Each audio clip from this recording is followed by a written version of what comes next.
Hey guys, welcome back to another video. Hope y'all having a great day.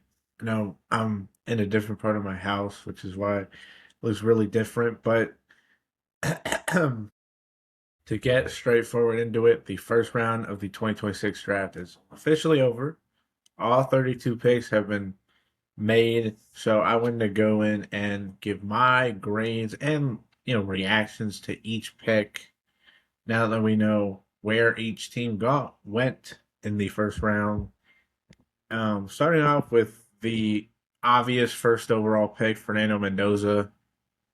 Nobody was saying he wasn't going to be the first overall pick, and I mean, I love the pick for the Raiders. You have Clint Kubiak, an offensive-minded coach.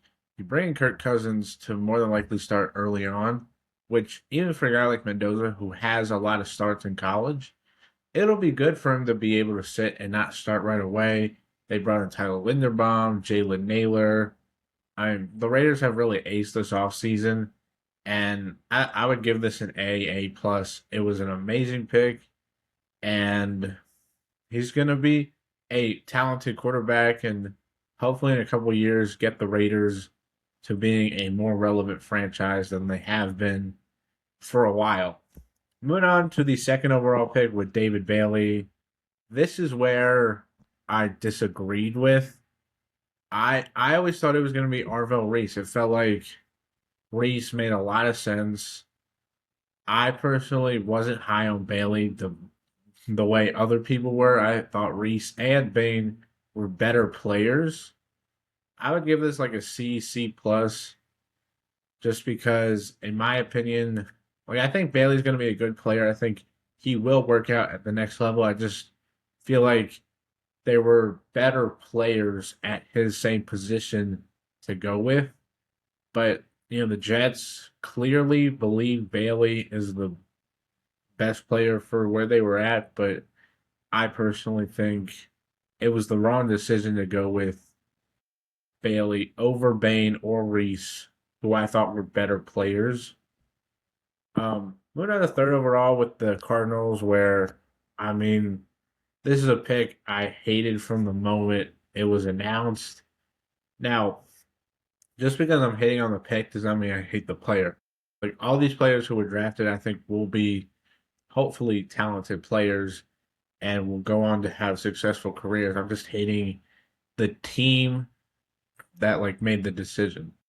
And personally, I don't understand this for the Cardinals. First of all, this team restructures James Conner contract and signed Tyler Algier in free agency, along with having Trey Benson and Zonovan Knight. So they have now five running backs on the roster. They'll more than likely move on from a couple, but it just doesn't make sense. Francis Mauigoa was on the board, and if they thought it was too early to go tackle, they could have traded down, and the team could have traded up for Reese or maybe Love. Like I just don't understand it for the Cardinals' perspective. Like this is a team that is not in win now mode. Like this kind of feels like Ashton Genty 2.0, where it's like the team goes with the best player available, but the team structure is just not there. Like Jacoby Brissett more than likely will be the starter, maybe Gardner Minshew, and maybe if they draft a rookie today or tomorrow, maybe they get playing time, but it's not going to be good quarterback play. The offensive line is not that great outside of Paris Johnson and Isaac Seumalo. And yes, there are other playmakers on this roster with Trey McBride, Michael Wilson, and Marvin Harrison Jr. But it's just, in my opinion, the Cardinals chose the wrong player when it's like you could have gone Maui Noah. You could have invested into this offensive line and and really set up whoever their quarterback of the future. I'm sure they didn't think Ty Simpson was going to go that early, but it's just, in my opinion, Jeremiah Love, in my opinion, is a top three player. So I think Love will have a great career. I just think it'll be Ashton Genty 2.0, where he's going to, he's not going to be able to have the great season everybody expects of him, because the team just is not that good. And we could be talking, saying, oh, the Cardinals should have gone with Maui Noah or Fano or, whoever the top tackle, the way a lot of people are saying the Raiders last year should have gone Membu over Chenti. We're on a fourth overall with the Titans going Carnell Tate. And I mean, I love this pick. Tate was my second wide receiver behind Tyson, but I understood why teams would take Tate over Tyson because he's healthier and he's just a reliable guy. And look, like I thought they would have gone defense with this pick, but I don't hate helping out your quarterback. Cam Ward, like now that you have Cardinal Tate, added to Wandale Robinson, Eligio Manor, Gunnar Helm, Chimere Dike, you have Tajay Spears and Tony Pollard in the backfield. Tennessee has a young, offense where it's like if that offensive line is like just like average or like above average this season, the Titans are going to be a real deal. And then they ended up trading back into the first round, which we'll talk about that pick later. So I like getting Carnell Tate. Some people thought it was a breach, like, oh my God, why would you go this? But like Tennessee, you got to help out Cam Ward. And I think it was the smart pick to go with Tate. Went on to the Giants at 5th overall. I hated this pick. I like Arvell Reese. I thought he was going to go 2nd overall. I thought the Titans were going to take him 4th overall, but I don't get what the Giants are doing. Since 2022, the past 5 off seasons, in 4 of those, they've brought in, in 4 of those off seasons, they've brought in an outside linebacker, Kayvon Thibodeaux in 2022 at 7th overall. Then they trade for Brian Burns. Last year selected Abdul Carter, and now this year drafting Arvell Reese. I don't know what the Giants are doing. Like, you trade away Dexter Lawrence, and then a lot of people were talking about is Kayvon Thibodeaux going to be traded, and John Harbaugh's like, we don't trade away good players, then why'd you trade away Dexter Lawrence? But it just, in my opinion, it didn't make sense. Like, Reese is a great player, and I think can be in that Micah Parsons, Abdul Carter type of archetype where he goes from being a linebacker to a full-time edge rusher. But the Giants had plenty of other needs. They could have gone Downs, Styles, Tyson. Like, I just don't understand. I like the 10th overall. I like the 10th overall pick more than the 5th overall pick. And I just don't understand what the Giants were thinking. Went on the 6th overall with the Chiefs. I mean, did my delaying to the Chiefs, so I did think that was going to happen. I just don't think it was the right. Like, I don't think they needed to trade up. And in my opinion, I don't think Delane is that great that they needed to trade up. Like, a lot of people are saying, oh, Washington, New Orleans could be in the corner market, which they could have. But I just don't see why the Chiefs needed to trade up. Like, when they traded up, before it was announced the Giants were going to go Reese, I thought they could go Reese, Downs, Bain. Like, I thought it was going to be one of those 3 guys. They go Delane, who I didn't even think was the top corner. I thought McCoy was, who didn't even go in the first round, which was a surprise to me because it kind of felt like after he worked out at his pro day at Tennessee that teams were starting to realize that, he is healthy and will be ready for the season. Even though apparently there was a report out that said he might have to miss his entire rookie season, which might have made teams say, are we sure we should pick this guy? But I just don't understand why they gave up a 3rd and a 5th to move up 3 spots for a guy who, in my opinion, wasn't that good. Like, if they were going to go DB, go Caleb Downs.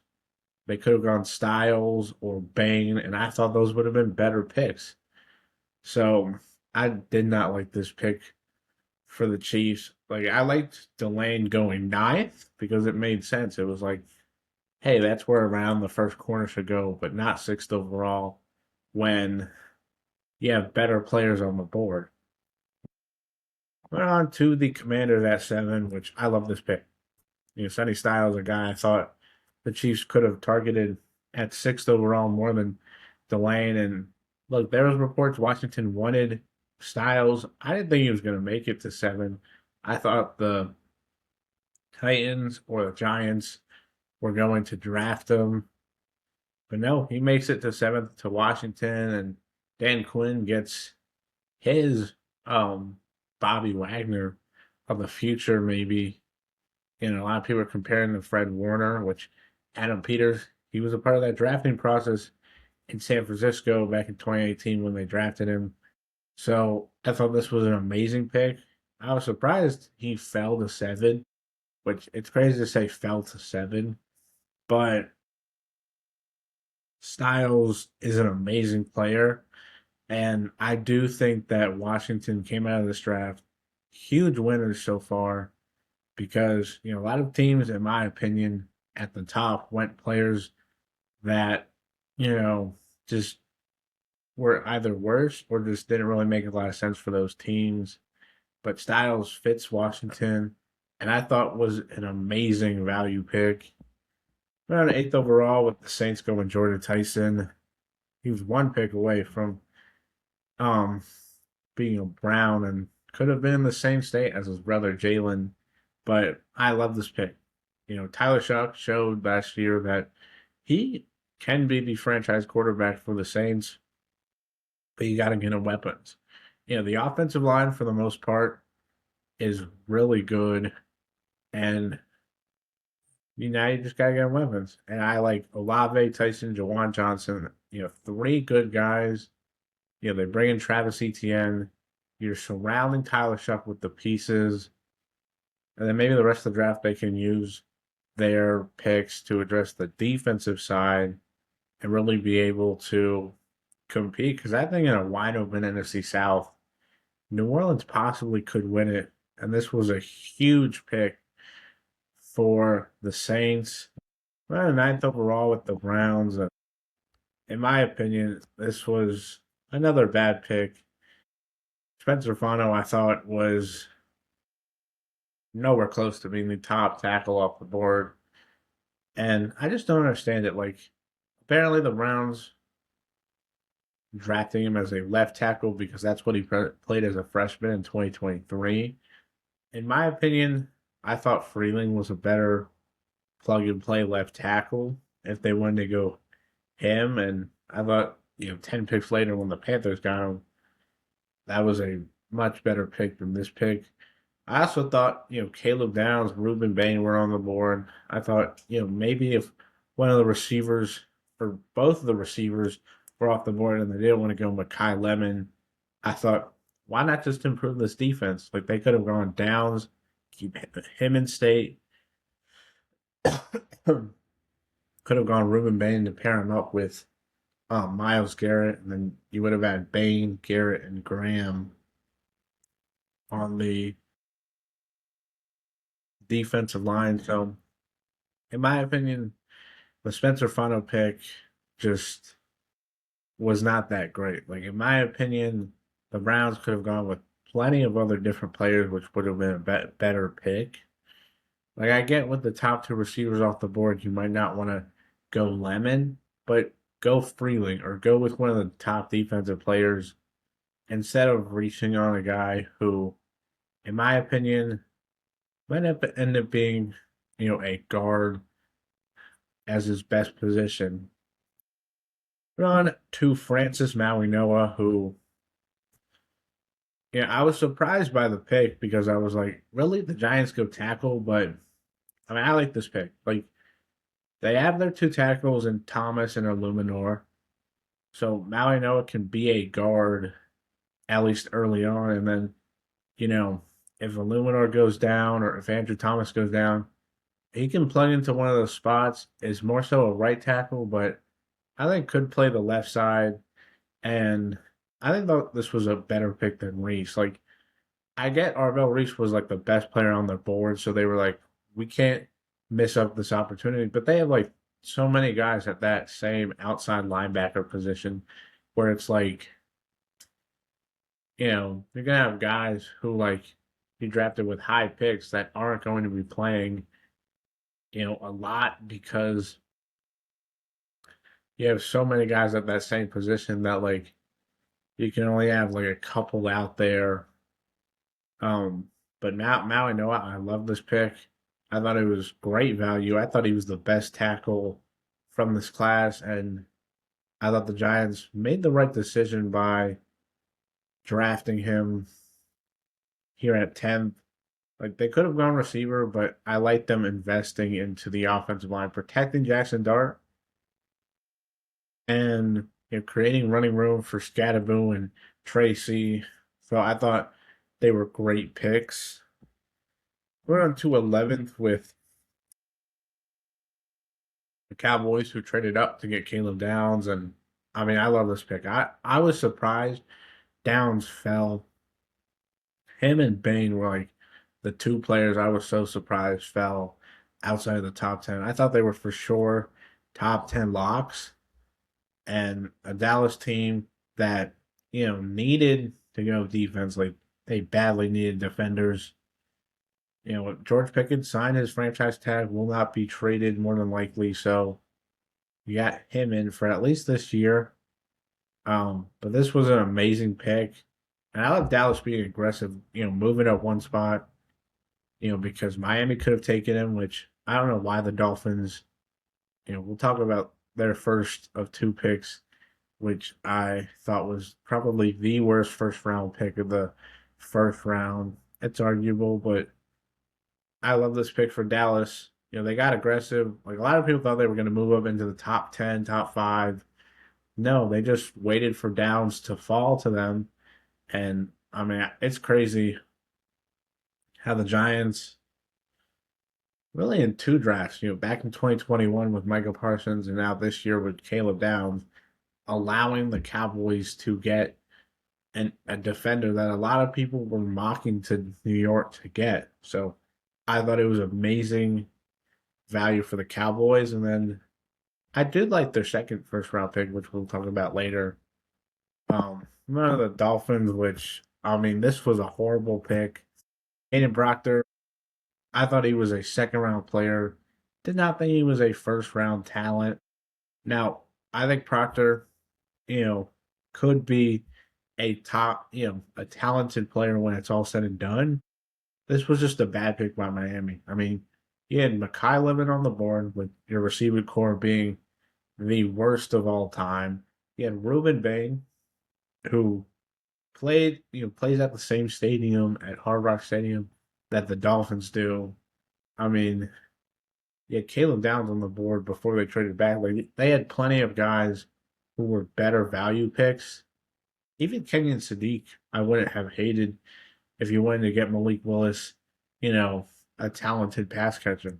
Instead, they go Caden Proctor, who is now going to battle with Patrick Paul to be their left tackle when they have so many other needs where it's like, what is Dallas going to do? Like, in my opinion, I mean, what is Miami going to do, not Dallas?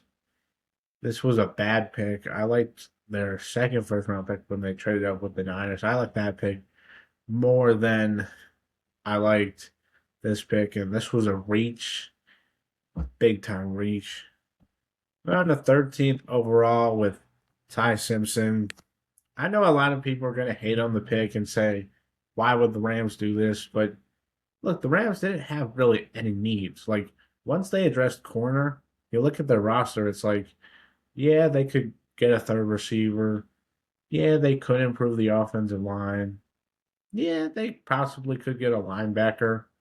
But, like, it's not like there are major needs where it's like, oh my God, if they don't get this position right, it's going to be drastic on the team. And look, Ty Simpson, I didn't think was a first round player, but I think it's, the right process by the Rams. I think they were able to draft a guy who they believe in, who they think, could easily be their Matthew Stafford replacement, whether it's 27 or 28. Yeah, I know a lot of people are going to be like, what? Why would the Rams do this when there's so many elite quarterbacks next year? The Rams might be picking 32nd, or they could trade their first round pick like they always do. It's like there's no guarantee the Rams would be able to select a quarterback that they might like next year. Like sometimes teams just need to draft guys a year before because it's like, hey, we don't know what our team's going to look like next year. So we need to address this position now.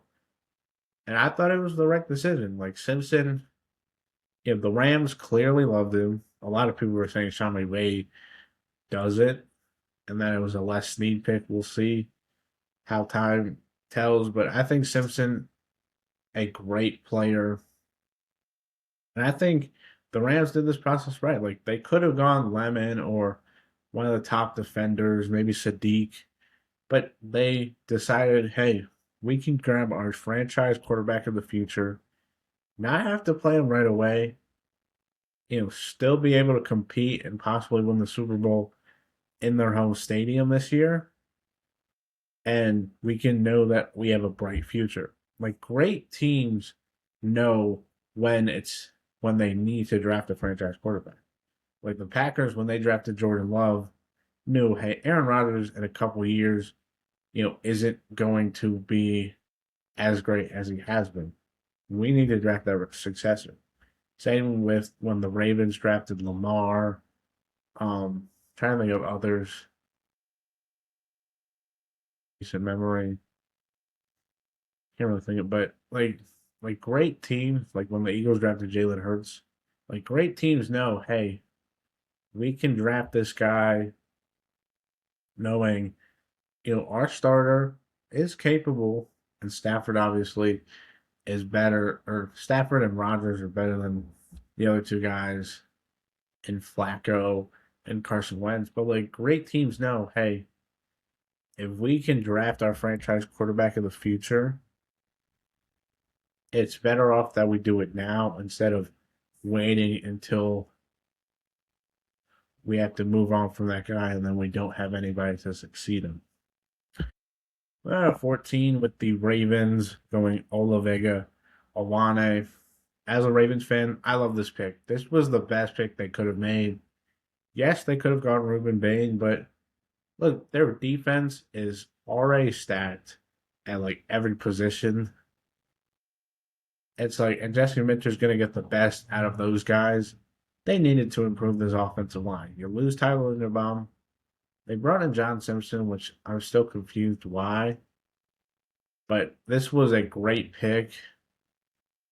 He is going to help out this Ravens offensive line, make it, the Ravens are always known for a great offensive line by them, the Eagles, the Rams since McVay took over, like the Niners went since Kyle, like, and like the last like 10 years, there's only been like couple teams that are like known for elite offensive line play. The Ravens are. They are always known for having elite offensive line play. They need to get back to having that elite offensive line play, and this will help Lamar out. He'll be able to, make the plays we all know he will make.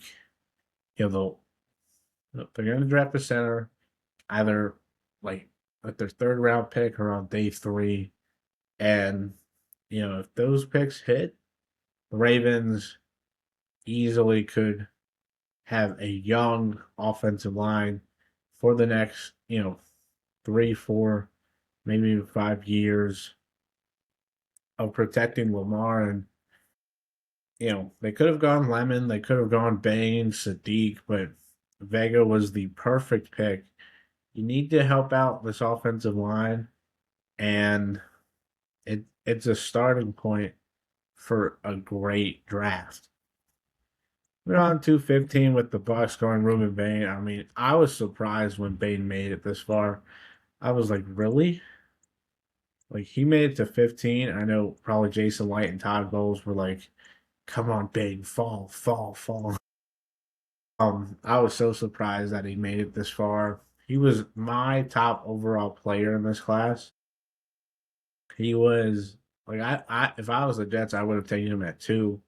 So this is great value for a guy who I think could end up being the best edge rusher at out of all these guys that get drafted this year. Like he's just a like complete defensive lineman, great against the run and pass. Isn't going to put up like monster sack numbers, but he's a guy where it's like he will be a consistent great player. And that's what you want. And the Bucks, who are in win now with Baker and all the playmakers they have on both sides of the ball, they need to get a guy who can impact the game right away, and that's Bane. I think he could end up having a better rookie season than David Bailey because, in my opinion, Bane is the better player. Bailey's also going to have to do a lot more because of how bad the Jets defense is. I thought this was a great pick. I was surprised he made it this far, but gotta give your caps off to the Bucks for somehow being able to land, in my opinion, a top 3 player in the class. Well, to the Jets going Kenyon Sadiq. I know some people are gonna hate this because they drafted Mason Taylor. They should have gone Lemon, but I don't hate it. Look, Sadiq is an amazing player. I thought the Dolphins could have taken him at 12. The Rams at 13, the Ravens at 14. He's a great player. Look, they drafted Sadiq here, which I thought was tremendous value because I thought he was like a top 15, maybe even top 10 player in the class. And Sadiq, like, I know people are going to hate it because they drafted Mason Taylor last year, but, sometimes you just got to help out your quarterback. Geno Smith,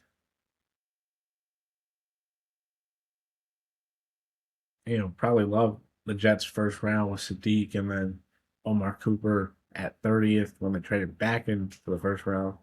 And, you know, like, I just think this is a great pick because Sadiq, can be both an inline and outline tight end and really be able to give this team, you know, just a mismatch wherever he goes. And this Jets offense will hopefully be a lot fun with Garrett Wilson, Kenny Sadiq, Brees Hall, Omar Cooper. Maybe if Adonai Mitchell could put it together, that's a young nucleus. If they get the quarterback next year, or maybe this year, we'll see.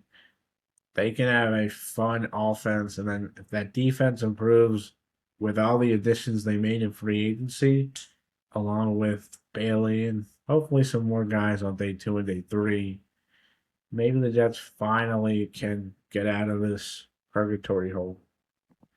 Moving on to the Lions going Blake Miller.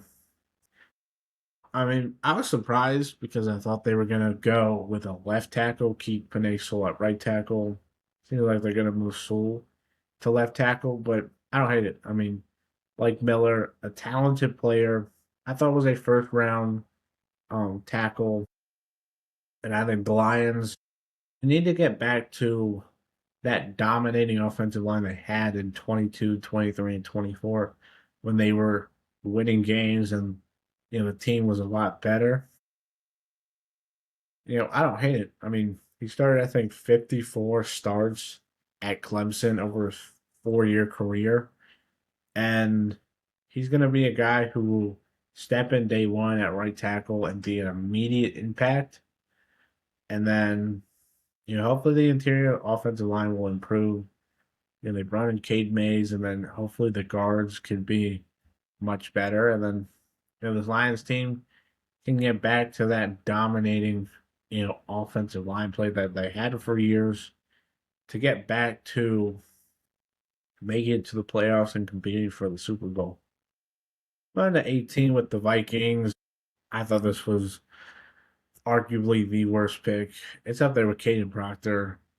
I mean, Caleb Banks, who only played 3 games this past year because of a foot injury, then re-injured his foot at the combine after having an amazing Senior Bowl performance. So, you know, didn't really do anything this past year. You have to go back to 2024 with his tape, and I know, a lot of people are going to say, well, what about, Jermod McCoy and his injury? That's different. Like, he was apparently able to play. He just thought he was smart not to. That's a different conversation. I know what, but this was a bad pick. I thought Peter Woods was a better player. I thought Caden McDonald was a better player. Even Lee Hunter out of Texas Tech, Christian Miller. Like, I just thought there were so many other defensive tackles worth picking. I also don't know why they didn't go Dylan Thieneman. Everybody was mocking him to the Vikings. Like, he was supposed to be the Harrison Smith replacement. And instead they go Caleb Banks, who, in my opinion, like, it's just the wrong process. Now, if Brian Flores wanted him because it was more so the coach's decision because they don't have a GM, they have an interim guy. But I think this is the wrong pick at defensive tackle, and there were better players at other positions of need that Minnesota should have selected if they wanted to, be more. They wanted to get back to competing this upcoming year. Well, the Panthers at 19, I love this pick. I talked about it with the Spencer Fano pick. I thought Freeling was the number one left tackle in this draft, and I love the Panthers selecting him. Like, yeah, they could have gone receiver or, Sadiq had fell, but I love this pick. Like, Iggy Aquanu and Rasheed Walker are both free agents next year. Aquanu's coming off a major injury. Taylor Moton isn't going to be playing or isn't under contract for that much longer either. So it's like they need to keep this offensive line play better to keep Bryce Young improving because he's improved every year of his career. And I love this pick. I think Freeling, he can sit, he doesn't have to start right away. And then next year, he can be your long term left tackle to protect Bryce Young and give this team a late starter on the left side. They have the guards. See what they do at center. Mountain as that reliable veteran on the right side to kind of coach these guys up. I think this was a great pick for the Panthers. A smart front office making a smart move. Last year, the Ted McMillan selection thought he was overthought.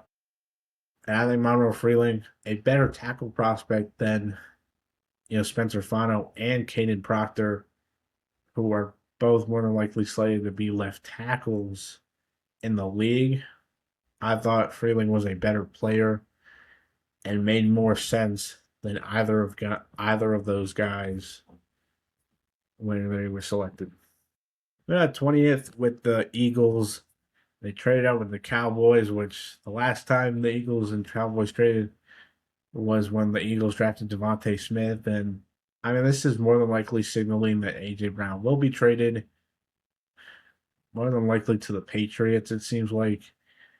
Um, and it's a funny story that they brought up after the pick had been made that after the Panthers selected Monroe Freeling and the Cowboys were on the clock, the Steelers, knowing the Cowboys were going to go defense, called up Mekhi Lemon saying they were going to draft him, which is why the Eagles couldn't get in touch with Lemon until after, the Steelers, after the Steelers and Lemon had finished talking. So it's a crazy story there, but Lemon, I thought should have gone a lot higher. I thought he was going to go maybe the Dolphins, the Rams, the Ravens, possibly the Jets. He falls to 20th. And the Eagles have made a lot of additions to their wide receiver room, clearly indicating A.J. Brown will be traded because you don't bring in, you don't trade for Dontavian Wiggs, sign Hollywood Brown, and then trade up to draft a receiver in the first round. You don't make a lot of receiver moves if you're confident with that guy. And I think, AJ Brown more than likely will be traded. I think it makes a lot of sense. And Lemon paired alongside Devontae Smith as the new 1-2 punch in Philly, I think, is a great process. And the Eagles landed a talented player who went a lot later than they should have. Went on to the Steelers at 21st, going Maxi Honachor, which this was a huge reach. It's one of the worst picks in the first round. And I mean the Steelers had this whole um music thing before Jerome Bettis came out to make the pick, and I was like, who are they gonna select? And then they go with a tackle. I guess they wanted Lemon, but I don't really understand this pick. I thought there were better players like Lomu, who the Patriots took later. So, in my opinion, like Ihana Shore can be a starter level player. It's just he's gonna have to take some time to develop. And the Steelers, who are being held hostage by 42-year-old Aaron Rodgers, or 21, I'm not entirely sure how old he is, but they're being held hostage by Rodgers. And so instead of maybe drafting a pick to help the team out, they're like, hey, let's draft a future tackle that, you know, maybe could work out. So I did not like this pick, and I think it was a reach by the Steelers, who just consistently have been making bad first round picks in recent memory. To the Chargers at 22, going to Keem Mesidor. I mean, I like this pick. I get he's 25 and people are going to have that as a knock, but I mean, this guy, it will be an impact player. And I mean, they were joking that, Tui Pelotu is 2 years younger than Mesidor, but he'll be an impact player. And the Chargers are a win now team. Like, it made sense for a win now team to draft Mesidor. No, you're not a rebuilding team that like maybe is trying to compete draft a guy.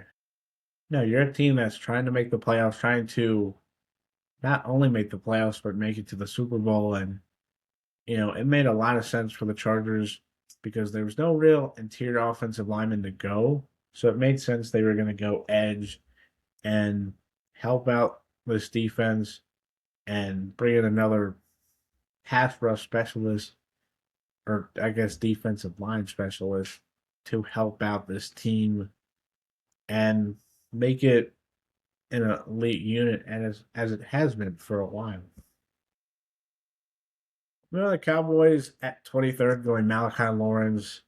I wasn't a big Lawrence fan. I was more of a fan of Falk, Howell, and Zion Young, but there were connections there with his coach at UCF now being the assistant D line coach, and a guy who I think can be an impact player right away.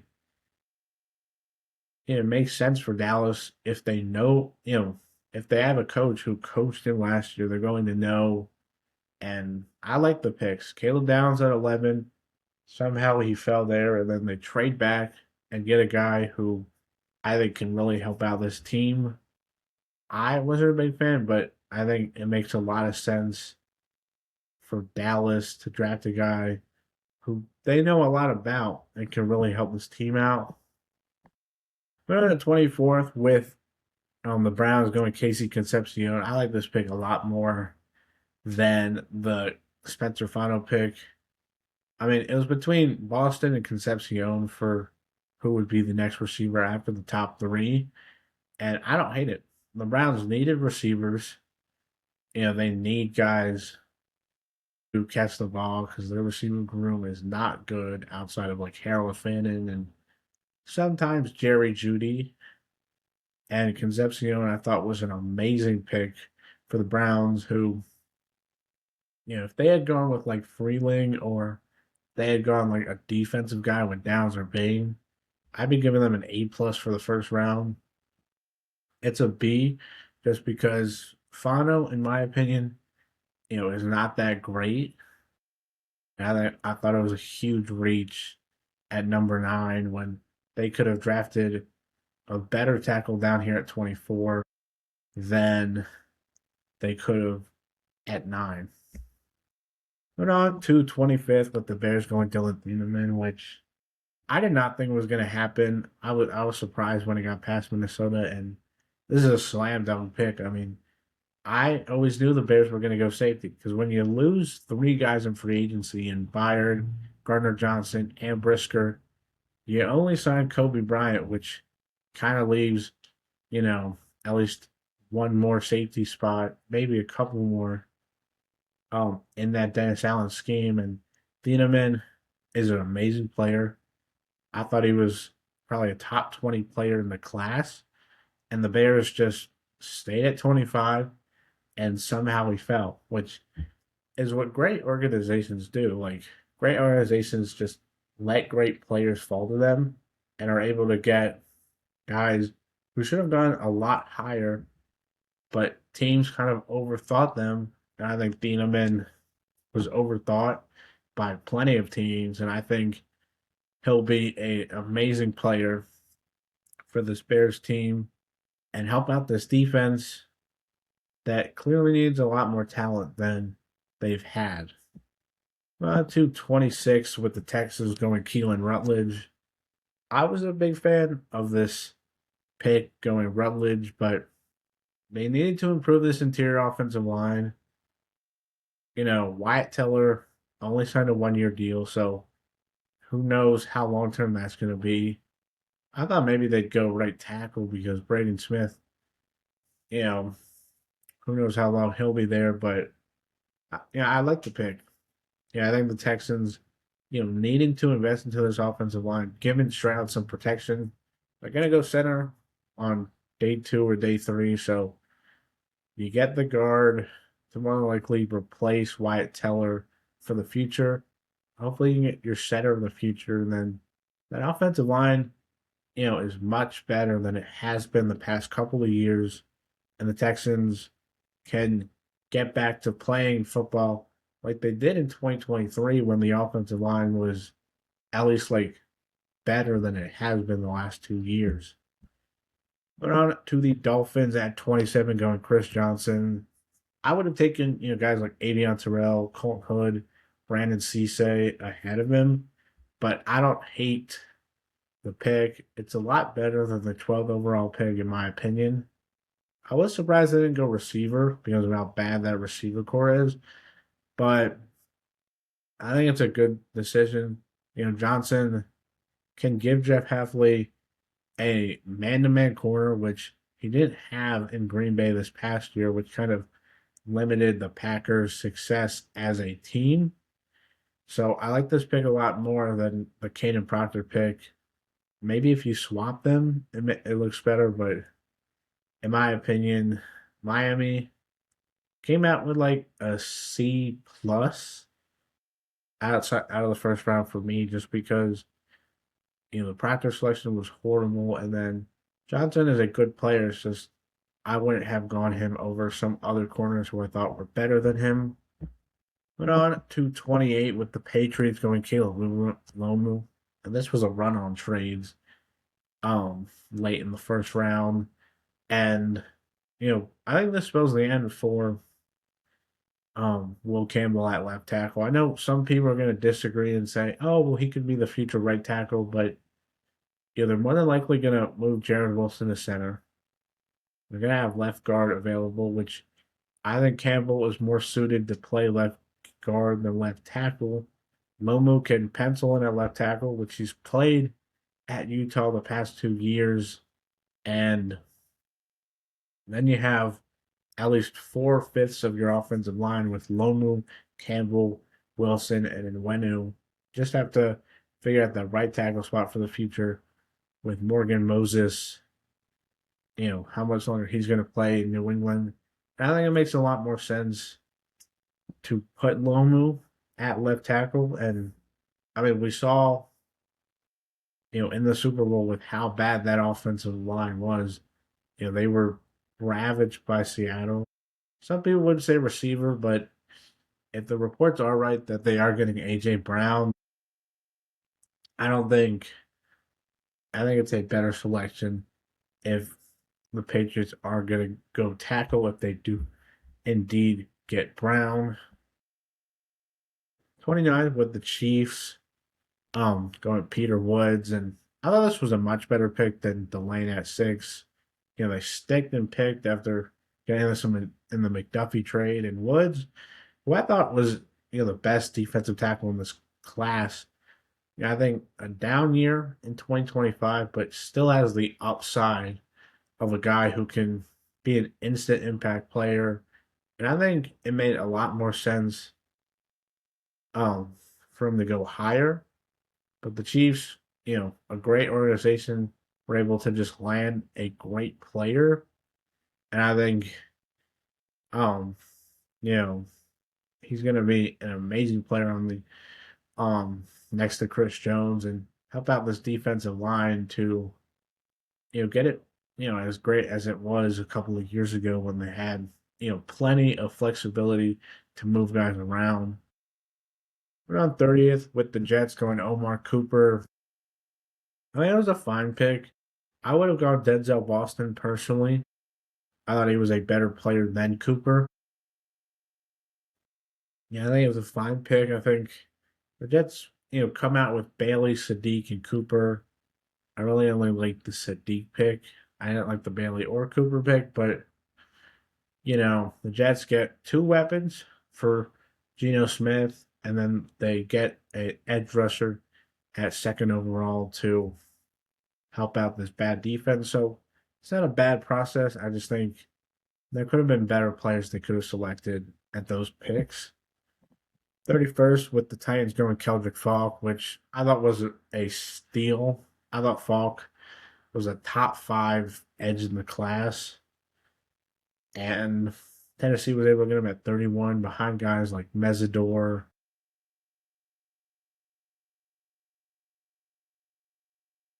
Been it. I don't know if there were any other edges that went. I don't think so. Let me see. Oh, and Malachi Lawrence. And I think a lot of people are comparing Falk to Michael Williams out of Georgia last year, which Robert Saleh was a part of the Niners last year when they took him. So I think Falk can be an amazing pick. I thought they were going to go edge at 4, and then maybe get a receiver early second round. So I don't hate the process of getting Tate at 4th and then trading back in to land another edge rusher and helping out that defense that I think can be much improved. And if this offense is clicking, Tennessee could be a scary team. And then 32nd, going Seattle with Jadarian Price. I mean, I think it's a bit early for the Seahawks, but hey, Price, they clearly wanted to get a running back, and they clearly valued Price enough to select him. This is kind of like the Rashad Penny pick from 2018, I want to say, where it's like he wasn't a projected first round pick, but Seattle, what needed a running back, and so they took a guy who they thought would be the best player for them to select in this position. Wanted to trade out, maybe no team wanted to trade back in, and Price. I mean, I don't hate it. I mean, Zach Charbonnet's coming off a huge injury. Who knows when he'll be back? Kenneth Walker obviously gone, so needed to replace that production and have somebody out there that you know can be effective while Charbonnet is rehabbing from that injury. So I thought it was a good process for Seattle. And yeah, that is my